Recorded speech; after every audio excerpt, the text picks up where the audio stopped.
ऐसी nuclear power का क्या करना है कि यहाँ पे आज भी जो है ना लोग रोटी को तरस रहे हो।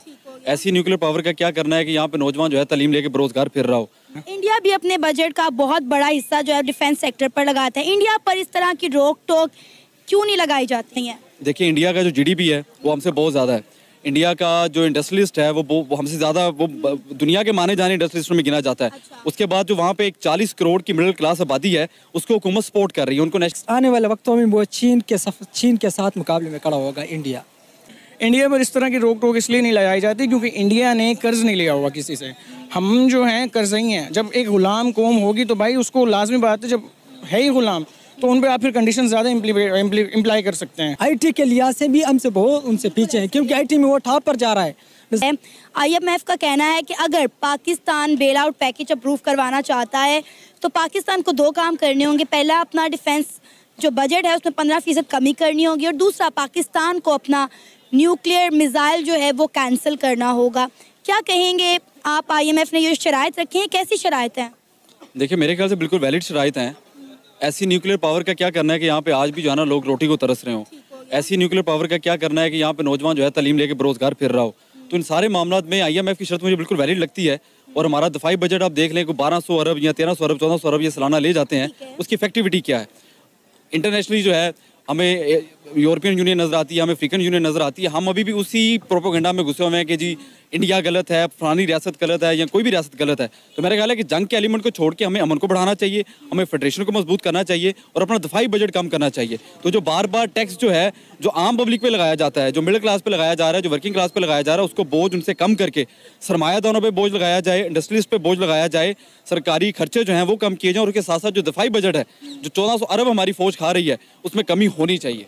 सर, इंडिया भी अपने बजट का बहुत बड़ा हिस्सा अपने डिफेंस सेक्टर पर लगाता है, लेकिन कभी इंडिया के ऊपर इस तरह का एलिगेशन तो नहीं लगा, इंडिया पर रोक टोक नहीं की गई।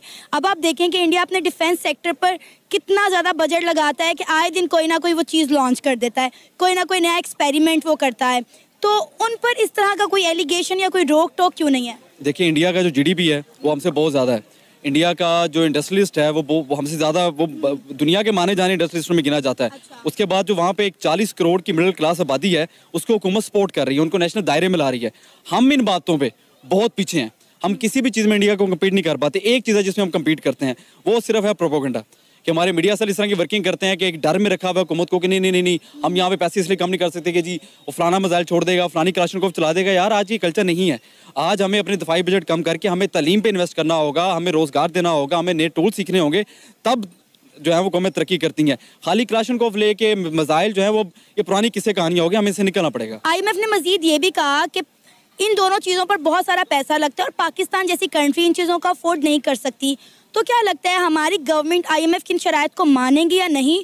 क्योंकि ऑलरेडी हमने IMF की बहुत सारी शराइत मानी और पाकिस्तान के अवाम को अजाब में हम डाल चुके हुए हैं। देखिए, हमारी गवर्नमेंट में जो सरमायादाराना तबका है, जो जागीरदार तबका है, वो अपने आप को हमेशा से टैक्स से बचाता आया है। खान साहब के साथ भी देख लें, वो गंदम माफिया भी था, चीनी माफिया भी था, कोई सदेबाब नहीं हुआ, कोई हल नहीं हुआ। तो मेरा ख्याल है कि IMF की तरफ से जो शर्त है ये टेक्निकली ठीक है, इससे शायद जो वर्किंग क्लास है, मिडिल क्लास है, वो थोड़ी सी उसको रिलैक्सेशन मिल जाए। लेकिन अगर आप उधर से उनको टैक्स में भी छूट कर देते हैं और फिर आप बर्डन अगर वर्किंग क्लास पे डाल देते हैं तो ये फिर एक अवाम के साथ जो है ना वो ज्यादती वाली बात हो जाएगी। तो मैं तो इसको बतौर एक अवाम इसको सपोर्ट करूंगा और हुकूमत को भी चाहिए कि अपना वो बैलेंस जो है टैक्सेशन का, उसको सरमायादारों की तरफ ज़्यादा रखे निस्बतन इसके कि आप सारा बोझ जो है मिडिल क्लास या वर्किंग क्लास पर डाल दें। खैर, पाकिस्तानी गवर्नमेंट की तरफ से भी इसकी एक स्टेटमेंट सामने है। उन्होंने कहा है कि पाकिस्तान अपने न्यूक्लियर प्रोग्राम पर किसी तरह का कंप्रोमाइज़ नहीं करेगा। हम चाहे घास खाएं, चाहे हम मर जाएं, लेकिन हम अपने न्यूक्लियर वेपन्स पर आंच नहीं आने देंगे। उसे हम संभाल के रखेंगे और उसे किसी के हाथों में नहीं देंगे। अवाम तो ऑलरेडी घास खा रही है। अवाम को बचा क्या है? पेट्रोल किधर चला गया है, जॉब्स नहीं है, जॉब सिक्योरिटी नहीं है, तो अवाम तो घास खा ही रही है।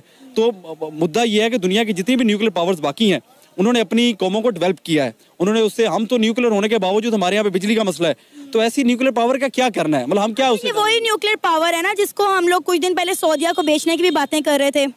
देखिए, हम सर्विसेज तो दे रहे हैं, हमारी तो जो सिक्योरिटी है वो तो सिक्योरिटी गार्ड कंपनी बनी हुई है। सऊदी अरब ले ले, पैसे दे दे, कतर ले ले, हमने फीफा वर्ल्ड कप में भी जाकर उनको सर्विसेज दी हैं, तो हम तो सिक्योरिटी गार्ड कंपनी का भी कैरेक्टर प्ले कर रहे हैं। अब वो जो सरमाया जो आ रहा है वो गवर्नमेंट के पास तो नहीं आ रहा, वो सीधा सीधा हमारा आर्मी के पास जा रहा है। तो आर्मी जो है इस वक्त न्यूक्लियर की चीज़ें भी देख रही है, प्रॉपर्टी की चीज़ें भी देख रही है, सोसाइटीज़ भी बना रही है, सब कुछ चल रहा है। अवाम जो है उसका ख्याल किसको है? और ये हुकूमत को इस पर सोचना चाहिए कि अगर वो आके दूसरी चीज़ों पे अपने खर्चे कम नहीं कर रहे, अवाम पे बोझ डाल रहे हैं, तो इवेंचुअली वो जो तबका है जो हमारे यहाँ पे बस रहे इक़्तिदार है, उनको अपने खर्चे कम करने चाहिए। और ऐसी न्यूक्लियर पावर जो रोटी नहीं दे सकती, ऐसी न्यूक्लियर पावर जो बिजली नहीं दे सकती, अवाम का उससे क्या ताल्लुक है? तो मेरा ख्याल है कि उसको बिल्कुल ठीक पॉलिसी है, हुकूमत को इसको इम्प्लीमेंट करवाना चाहिए। ये न्यूक्लियर पावर, मेरा ख्याल है ये न्यूक्लियर मिसाइल जो हैं हमने इसलिए संभाल के रखे हो कि कहीं इंडिया हम पर हमला ना कर दे। हमें इंडिया का बहुत ज़्यादा ख़तरा है, इसलिए हम अपना बहुत ज़्यादा बजट का हिस्सा जो है अपने डिफेंस सेक्टर पर भी लगाते हैं। वो प्रोपेगेंडा की वजह से लगाते हैं ताकि बजट ज़्यादा ले सकें। अब यही न्यूक्लियर पावर हमारा 1 लाख पाकिस्तानी दहशतगर्दी में शहीद हुआ है, तब किधर थे? APS के जो बच्चे शहीद हुए हैं, तब ये पावर किधर थी? हमारी कोई भी मतलब ये ऐसे सेंसिटिव इशूज़ पे बात बन जाती है कि इंसान कहता है कि इस पर क्या बात करनी है, लेकिन हमारी कोई भी ऐसी बेस नहीं है जहाँ पे हमला ना हुआ हो। तो हम सिक्योरिटी जो है हमारी, वो तो अभी भी स्टेक पे है। यहाँ तो उसका एक कोई अच्छा हमें रद्द-ए-अमल देखा हो, तारीखी को उस पर देखा हो कि यार हमने उसका हम दहशतगर्दी से बच्चे हों, इंतहापसंदी से बच्चे हों, तो कोई उसका अगर आफ्टर इफेक्ट ही नहीं है, उसका रिजल्ट ही कोई नहीं है, तो क्या करना है इसका? घास फूस हम खा रहे हैं, तो अगर उससे बच के थोड़ा सा घास फूस के ऊपर कोई टॉपिंग एक्स्ट्रा हो जाए, कोई थोड़ा मीठी हो जाए, तो वो कर लेना चाहिए। आपका नाम? मोइन खान। मोइन खान, IMF ने पाकिस्तान के सामने एक और शर्त रख दी है। IMF ने कहा है कि अगर पाकिस्तान IMF से बेल आउट पैकेज अप्रूव करवाना चाहता है तो पहले उन्हें करना ही होगा कि अपना डिफेंस जो बजट है उसमें 15% कमी करनी होगी, और दूसरा अपना जो लॉन्ग रेंज न्यूक्लियर मिसाइल है वो कैंसिल करना होगा। क्या कहेंगे, कैसी शर्त रख दी है IMF ने पाकिस्तान के लिए?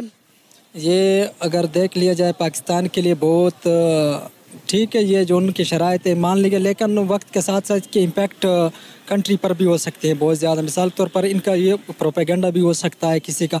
मानते हैं कि डिफेंस पर बहुत ज़्यादा खर्चे हो रहे हैं, मानते हैं, इस पर हम एग्री करते हैं, लेकिन ये नहीं हो सकता कि डिफेंस पर ख़र्चा कम किया जाए। लेकिन कम से कम ये सोचना चाहिए कि क्या मसाइल है मुल्क में। मिसाल के तौर पर गुर्बत बहुत ज़्यादा बढ़ रही है, मिसाल के तौर पर ये काम करें कि डिफेंस पर खर्चा कम करें। फिर वक्त ये आएगा कि कहेंगे कि इसको टैक्स से इजाफा किया जाए। टैक्स मिसाल के तौर पर वर्क तबका है वो बहुत कमज़ोर है पहले से, अगर वो इस तरह काम करेंगे तो वो जो मजदूर तबका है वो तो मज़ीद गुर्बत की पट्टी में चले जाएंगे, जिसकी वजह से बहुत बच्चे बेरोज़गार हो जाएंगे। ये भी बहुत बड़े मसले, इसलिए ये बात किसी हद तक ठीक है, लेकिन हम देख ले जाए क्योंकि वो अमेरिका के शराइत वो हमारे हुक्मरान है वो तो पूरी करते हैं।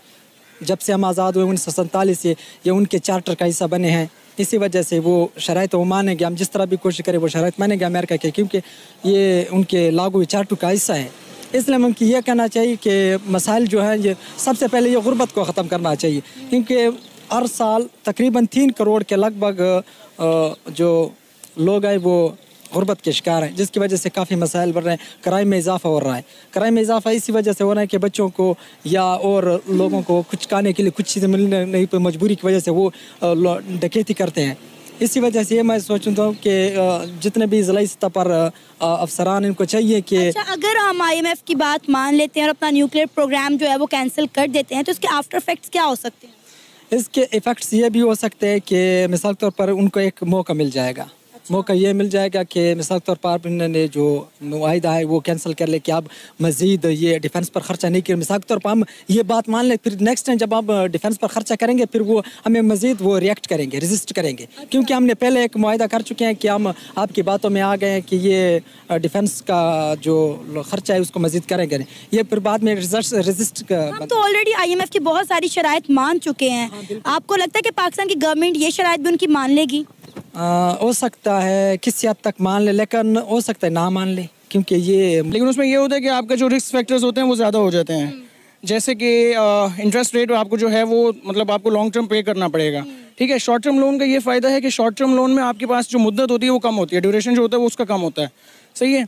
लेकिन उस पर जो इंटरेस्ट रेट है वो ज़्यादा देना पड़ता है। तो इसमें लेकिन ये है कि शॉर्ट टर्म लोन का फ़ायदा ये है कि थोड़े टाइम में वो लोन जो है वो रीपे करने के बाद आप मतलब लाइबिलिटी आपकी ख़त्म हो जाती है। तो उसमें पाकिस्तान को भी यही करना चाहिए कि थोड़े जो अपने जो पड़ोसी मुल्क हैं, जो दोस्त ममालिक हैं, उनसे लोन लेके शॉर्ट टर्म की बेसिस पे उनसे लोन लेके उन्हें इंटरेस्ट पे करके, टैक्सेस वगैरह तो वैसे ही पाकिस्तान इंप्रूव कर रहा है, ठीक है, रेवेन्यू जनरेट हो रहा है, उनसे लोन लेके शॉर्ट टर्म बेसिस पर उसको जो है वो IMF को पे कर दें, ताकि ये जो उनकी जो शराइत हैं, जो कंडीशंस हैं वो ताकि उनकी ख़त्म हो सकें। हमें तो कोई भी लोन देने को, हमारी मदद करने को तैयार ही नहीं है। सऊदी अरेबिया, चाइना, सब ने इनकार कर दिया। नहीं, ऐसी बात नहीं है। अभी भी चाइना ने मेरे ख्याल से इसाक डार को मेरे ख्याल से उन्होंने ग्रांट दी है, और सऊदी ने भी मेरे ख्याल से अभी हामी भरी है। तो लोन लेने का तो मसला हामी भरी है, लोन दिया नहीं है। हमारी तो हिस्ट्री है लोन लेने की, तो अगर थोड़ा सा और ले लेंगे तो इसमें कोई मसला नहीं है। इंडिया भी अपने बजट का बहुत बड़ा हिस्सा जो है डिफेंस सेक्टर पर लगाता है। इंडिया पर इस तरह की रोक टोक क्यों नहीं लगाई जाती? इंडिया पर इस तरह की रोक टोक इसलिए नहीं लगाई जाती क्योंकि इंडिया ने कर्ज नहीं लिया हुआ किसी से। हम जो हैं कर्ज़ई हैं। जब एक गुलाम कौम होगी तो भाई उसको लाजमी बात है, जब है ही गुलाम तो उन पे आप फिर कंडीशन ज़्यादा इम्प्लाई कर सकते हैं, ठीक है, अप्लाई कर सकते हैं। एज़ कम्पेयर टू इंडिया हम तो बड़ी मतलब अजीब सी कंडीशन में है ना, तो उसकी वजह से हम पर कंडीशंस लगाई जा रही हैं जिसकी वजह से हम अपने आप को फेस नहीं कर पा रहे। क्या लगता है हमारी गवर्नमेंट इन शराइत को मानेगी या नहीं? कौन सी शराइत? यही जो IMF ने लगाई हैं। जब पहले वाली शराइत मान रही है तो लाजमी बात है ये भी मानेंगी, लेकिन उसके लिए मैंने आपको बताया ना, कंक्लूजन उसका यही है कि शॉर्ट टर्म बेसिस पर हमें लोन ले लेना चाहिए अपने पड़ोसी ममालिक से। तो क्या हमें अपने न्यूक्लियर मिसाइल को सेक्रीफाइस कर देना चाहिए एज अ पाकिस्तानी? आपको क्या लगता है? नहीं, बिल्कुल भी नहीं करना चाहिए। इसीलिए तो मैंने आपको रिजल्ट बताया कि भाई शॉर्ट टर्म बेसिस पर उनकी कंडीशन को पूरा कर दें, आप इसकी तरफ जाएं ना, ये ऑप्शन है ही नहीं भाई। अगर ऐसा हो जाता है तो इसके इफेक्ट्स क्या हो सकते हैं, आफ्टर इफेक्ट्स? अगर न्यूक्लियर मिसाइल हमने उनके पास रखवा दिया, बिल्कुल लाजमी बात है फिर जो हमारे पास रही सही, जो हमारे पास पावर है वो भी नहीं बचनी हमारे पास। तो ऑब्वियसली यही है कि भाई उन्हें तो मतलब इस कंडीशन पर जाना ही चाहिए। जैसे मैंने पहले कहा, इस ऑप्शन को अवेल करना ही नहीं चाहिए। सेकंड ऑप्शन ढूंढें, और सेकंड ऑप्शन यही है कि आप लोन लें। आपको पता है IMF ने मजीद ये कहा है कि इन दोनों चीज़ों पर बहुत सारा पैसा लगता है और पाकिस्तान जैसी कंट्री ऐसी चीज़ों को अफोर्ड नहीं कर सकती। मतलब हमारे लिए बहुत इंसल्ट की बात है कि उन्होंने कहा है कि हम न्यूक्लियर मिसाइल अफोर्ड नहीं कर पा रहे। न्यूक्लियर मिसाइल अफोर्ड नहीं कर पा रहे? किस बेसिस पर कहा है उन्होंने? उन्होंने कहा है कि हमारे न्यूक्लियर मिसाइल पर, हमारी आर्मी पर, हमारे डिफेंस सेक्टर पर हम बहुत सारा पैसा लगाते हैं और पाकिस्तान जैसी कंट्री इन चीज़ों को अफोर्ड नहीं कर सकती, जो हमारे हालात हैं इस वक्त मुल्क के। बेसिकली उन्होंने कहा सही है। उन्होंने इसलिए सही कहा है क्योंकि हम लोग जो हैं वो डिफेंस पर अपना बहुत ज़्यादा मेजॉरिटी ऑफ बजट जो है वो हमारा डिफेंस पर ही लग जाता है। एजुकेशन सेक्टर में हमारा है नहीं, ठीक है, टूरिज्म पर हम मतलब एलोकेशन नहीं करते बजट की, सही हो गया, जिसकी वजह से हम ये है कि हमारी जो मतलब तरक्की की जो राह है उस पर मतलब वो इफेक्ट पड़ रहा है।